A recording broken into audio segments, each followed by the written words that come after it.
What's going on, guys? Brezey here for a quick, short, what have I been watching video. So the reason this is going to be quick and short is because I kind of screwed up a little bit. I misjudged how many shows it was that I've seen since I filmed one of these videos, and I was actually looking at the notebook that I keep of which shows I watched and when I watched them, and I've actually watched 1, 2, 3, 4, 5, 6, 7, 8. I've watched 8 shows since my last what have I been watching, so I kind of misjudged how many shows it has been that I've seen, so I'm not really too, I can't really remember the shows too well, so this is probably pretty brief. For all my new subscribers who are wondering what this series is about, it's pretty much a vlog where I sit down and I tell you guys about the last 4 shows that I've watched, and I give you guys, my thoughts on the show, whether or not I think you guys would enjoy it, whether I think it was worth buying since I buy all the shows that I watch, and I would recommend it to you guys to check out. So this probably won't be the best introduction to this series for the newbies to the channel, but hopefully you can get a little bit of enjoyment out of it anyway. So going back to April, the last thing that I had watched was Dog and Scissors. Now, from what I remember, Dog and Scissors, it was interesting for the time that I watched it, but, shortly after it being over, I was sort of left with the feeling like this really wasn't even something that I had to watch. I mean, yes, it was enjoyable, and, if this was, if you like odd comedy sort of anime, then maybe you will enjoy this. But I'm going to say right off the bat, I think this is probably something you can skip. There's really no redeemable qualities to the show. Basically, the story is there's a young boy, I don't know, maybe 15, 16 years old, and he's a huge book nerd. He loves books. That's all he loves is books. He even moved away from his family to stay in, I think it was Tokyo, to be surrounded by books. And that's the purpose of his life, was to read books. And he was in a coffee shop one day, and it's getting mugged, and there's a gunman who's mugging the place, and there's a very pretty girl in the back who's just sitting there writing, and he's sitting there and he's like trying to just be how you would be in a situation like that, and the gunman comes up to the girl, and he's like get up and move and whatever, and she was too engrossed in what she was doing, and he was going to shoot her, and at the last second, I think his name is probably on here, Kazuhito jumps in front of her to save her life, essentially, and gets killed. And shortly after, gets reincarnated as a dog. So if you're wondering where the dog comes from, it's Kazuhito's being reincarnated. And in his reincarnated state, his thoughts get projected.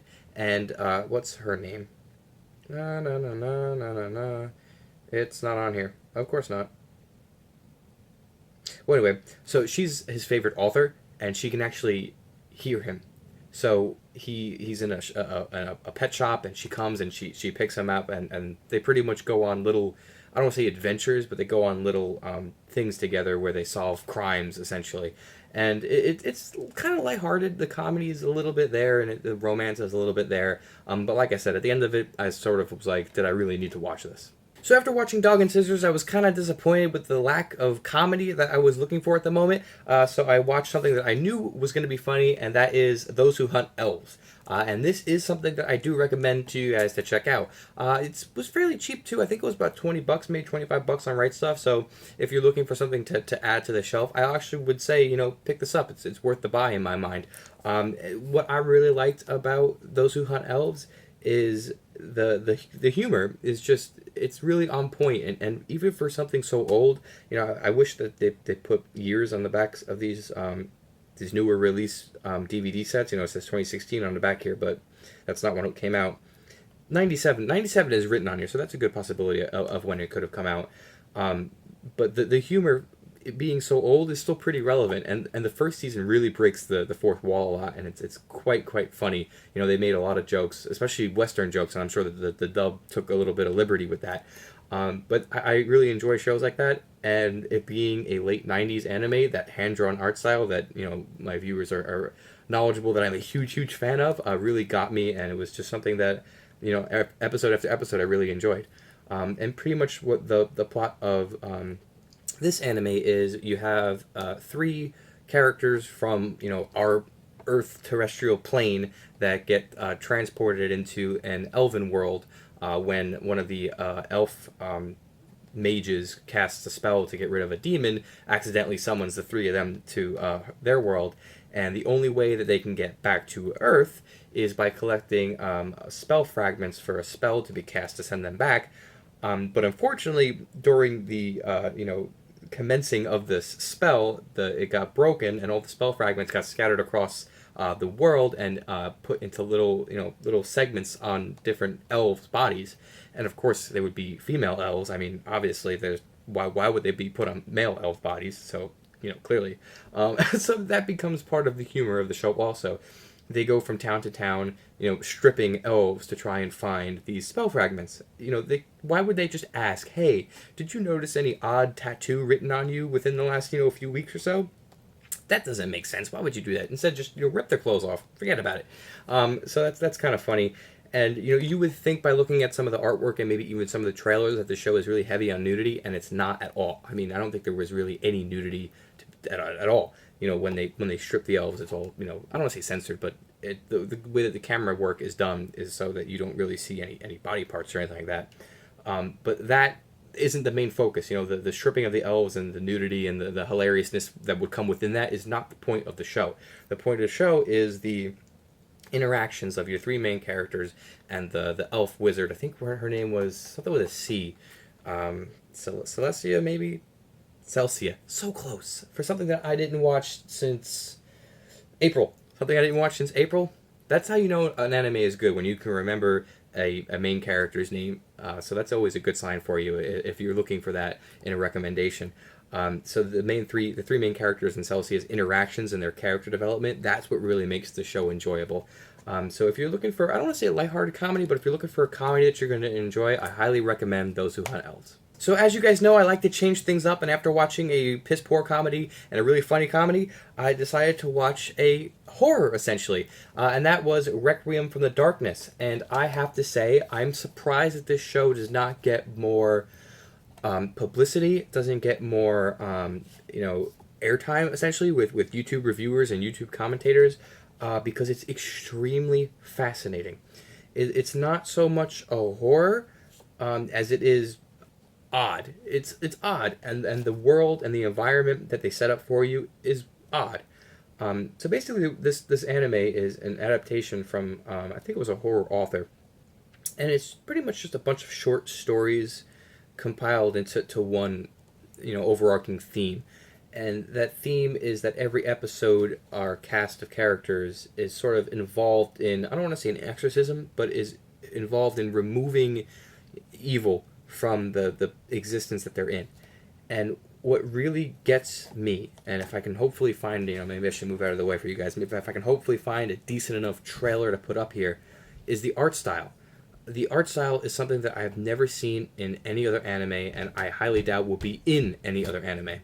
If I had to describe it, it would be sort of like very washed out, just very loose drawn lines and colors. I mean, the colors, that's all that the show is colors. And the first episode is going to just take you, because you're going to be like, you will not know what's going on, because it's so difficult to distinguish where lines end and where lines start. And like, you could be looking at a hallway and it will just look like a wall, and it just adds to the atmosphere of this anime. And I'm actually going to read a line on the back of the box. It says, Requiem from the Darkness is based on the works of, I'm not going to pronounce her name, a prolific mystery writer from Japan, and now you can experience the supernatural horror for yourself. And that's a very good description. It's a supernatural horror. The elements of the show and the characters, the three main, I don't want to say ghouls, but they're like apparitions, pretty much. They all have like special abilities, and you have a feeling that they're just really powerful, but there's never really any like big fights or like, it's not about that. It's about the mystery and about just I think the main focus of this is the art. I mean, when I say that the art is really what grabbed me and just took me, that's really what it is. I will say, I do recommend you guys check out Requiem from the Darkness. Even if you're not a fan of horror, I'm not a fan of horror. I really don't like horror anime. But this was just really, really interesting, and a huge departure from everything else. Based on the art style alone, it's very refreshing, and I think if you're stuck in the, 15 comedies in a row that all look the same, they have the same voice actors, they have the same character designs, this is something that will really help you, get a new perspective on anime. So the last thing I have to talk to you guys about is probably something that I shouldn't have watched at this point, and that is Maken-Ki 2. And the reason I say that is because you need to watch this immediately after watching Maken-Ki 1. I haven't seen Maken-Ki 1 since, I don't know, whenever the DVD Blu-ray was released, probably over a year ago. So I didn't remember any of the characters. And I mean, episode 1 of Maken-Ki 2 picks off of where the end of Maken-Ki 1 did. And it took half of this for me to remember the characters and for me to get back into it. And by the time that I did, it was over. Not only that, this was extremely short. What is it? 275 minutes. If I remember correctly, it was 10 episodes. It was ridiculous. By the time I was ready to actually get into it and enjoy it, it was over. So if you are just watching Makenki now, or you haven't yet, good. You can watch them together. If you've already watched Makenki and you don't have any plans on watching it again anytime soon, I'd say hold off. Really, I mean, it was almost disappointing. Unless you're a big fan of fan service and ecchi harem, then maybe you will enjoy this. I will say the last episode, I don't know if it was an OVA or if it was actually an episode, was probably the closest thing I've ever seen in an anime, like border-wise, to a hentai. It was this close, man. I'm not kidding. That last episode, and if any of you guys have seen this already, please chime in the comments and agree with me. It was this close. It was this close to being a hentai. I think, it would say it was 25 minutes long. 18 minutes of it was straight nudity. And I was just like, I can't believe I'm watching this. I can't believe I paid for this. So that's pretty much my thoughts on Maken-Ki 2. There was no really story. I mean, the story wasn't really there to be hooked to. I think anime like this, their purpose is fan service. That's their purpose. And they try and throw a narrative in there because if there's no narrative, then it's a hentai. Obviously the whole anime is not like that. There are scenes with battles and scenes with character development, but it's just not interesting. I think there was an episode where they all turned into cats for an episode, essentially. They're all female bodies, but they're all cats. And it was just weird. The show is weird. I will say, though, I enjoyed Maken-Ki 1. So if that's anything, I don't really know. But that was my thoughts on Maken-Ki 2. So I do want to apologize. I know this is a bit different than my normal what have I been watching, and I hope, if you really enjoy these and if you were looking forward to it and I disappointed you, I am sorry. But like I said, I kind of screwed up and I thought that I hadn't watched this many shows, so I'm actually going to be able to get another one of these out to you guys fairly quickly, so hopefully that one will be a lot more informative and enjoyable. But nevertheless, please let me know down below what you guys think. Let me know if you've seen Maken-Ki, Dog and Scissors, Those Who Hunt Elves, or Requiem from the Darkness. I'd love to know you guys' thoughts. Let me know if I swayed you in one way or the other to actually watch one of these shows. I really think that you guys will enjoy Requiem from the Darkness, so if you're going to take away anything from this video, take away that recommendation. My name's Brezey, and I'll see you next time.